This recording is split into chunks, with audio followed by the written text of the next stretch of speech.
Okay, so this video is designed to help you create more distance, especially if you're a senior golfer. Maybe you can't move or as flexible as you used to be able to, but you still want to hit the ball far. You want to hit as far as you used to, or certainly farther than we currently do. I want to go over a couple of pieces. There's really 4 things in here, 2 setup and 2 backswing.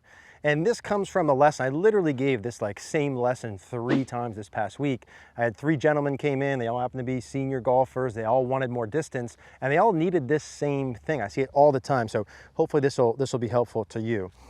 So what I'd like you to do when you take your normal setup, and I've just got a 5-iron in here, is I'd like you to do a couple setup pieces before we get to the backswing. Now, this is all under the premise that to hit the ball farther, we want to get the butt of the club as far away from the golf ball during the backswing as possible. We want to get the butt of the club as far away from the golf ball as possible. That would allow us to create the most speed and distance without having to try to feel like we're swinging harder. So then with that in mind, the question becomes, well, how do we do that? How do we set ourselves up to make that easier? And we're going to put some pictures and videos of a gentleman named Sam Snead. You may have heard of him. I think he has 82 or 83 PGA Tour wins, decent golfer, incredible golf swing. You can see, especially as he ages, how he's able to make that full backswing with these pieces in here. So what did he do? What can you do?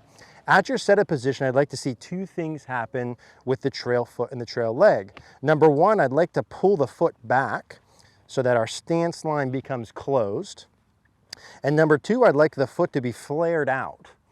If straight forward is 12 o'clock, we'll flare it towards about 2 o'clock. So it's a good amount. I mean, we're talking maybe 20, 30 degrees of flare. It's exaggerated. Now, why do we have the foot back and the foot flared?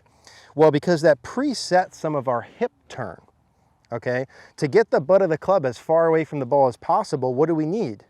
A whole bunch of turn, okay? Now, I don't know about you, but I can't move like I used to. I'm just turned 33. So I think as you're 43, 63, 83, it probably gets harder, not easier. We want to sort of cheat this a little bit. And it's okay, there's no negative aspect to it. So foot back and foot flared for the hip turn. You can see Sam Snead on there. He's got a driver pattern. Pretty easy to see his foot flare way to the right. You might look and be like, wow, that's a lot of flare. Yeah, that's kind of how much we want to go with the stance line closed, okay? So the starting point, you can just start with this. This is all clubs. I've got a 5-iron. Right foot's pulled back, and my toes are flared out to the right. I'm just going to hit one with just that piece here to start with. And now this is building in that backswing where I'm trying to maximize my backswing length. Now I'm trying to maximize my backswing length through body turn, not through poor arm structure or poor wrist structure, through body turn. How can I make the longest backswing I can with good structure? So once I get this setup piece in, right foot's pulled back, right foot's flared. You know, in all 3 of these lessons I had with these guys, you know, we hit a series about 3 to 5 with just this. Like, let's just start with this first. Let's just start to hit.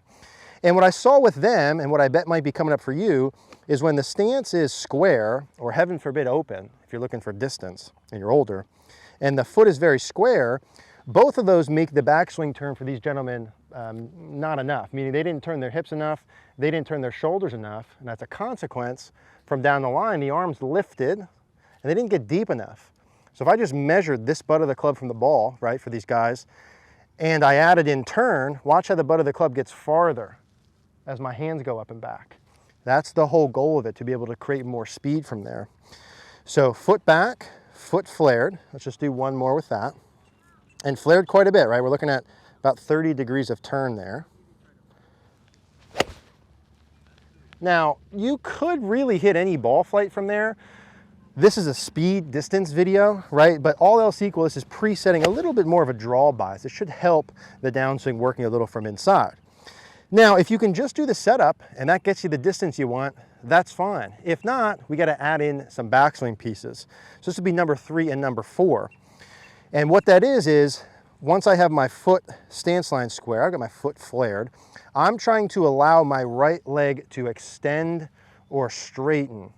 You can see that easily with Sam Snead, how during the backswing, his left heel comes up a little bit. I don't hate that.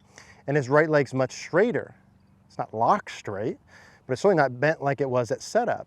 Allowing your right leg to straighten as your hip works up and back, and you see he does that beautifully, allows more turn, allows you to get the arms and hands up farther. So the backswing feels are, allow the leg to straighten as the hip works up and back, and getting this butt of the club working up and in, as far up and back as you can. It's not straight up, it's not straight in, it's up and in, but you want to get it as far up and back as you can. So foot's back and flared. I'm going to allow the right leg to straighten with the hip up and back and get that butt of the club up and back behind my right shoulder from down the line. And I'm trying to get, my hands like at least even with my head from this face on, as the clubs get longer, maybe even a little bit more. This is all for speed purposes and distance. So stance is closed, foot is flared, straighten the leg, hands up and back. And I don't mind that heel coming off as you do it. So the stance is closed, right foot flared, right leg straight, hands up and back. And that's about the ball flight I would expect there. That's probably, I'll say a 10-yard draw, okay? That's a ball that's gonna start down the right edge and then curve back. So as you're doing this, and this would be like, you would do this the most with your driver or your fairway woods if you need more distance, I would be taking this on the course, aiming kind of down like the right edge of the fairway and hitting a draw, maybe even a pull draw, right? If you watch Sam Snead, where his feet are and he hits that little pull draw back. So as you're looking down the target, this is kind of right edge with a little bit of curve. The miss ideally here is a little bit overdraw, right? That would have the ball flying the farthest. So feet a little bit closed, right foot flared. Extend the leg with the hip up and back, hands up and back, stretch that out behind the shoulder. Feet flared, stance closed. So I'm going to straighten the leg, get my hands up and back. Yeah, and those are the pieces that I want to be able to build in, and you're sort of looking for more of that, like I said, more of that like sweeping, going draw motion. What I would stay away from, if you're here watching this and you're looking for more distance, is an open stance line, lack of backswing turn, and too much lift. That would produce the least amount of distance. A closed stance, there's no rules here. How close can you go? You could do whatever you want, right? How flared could I go? I can do whatever I want.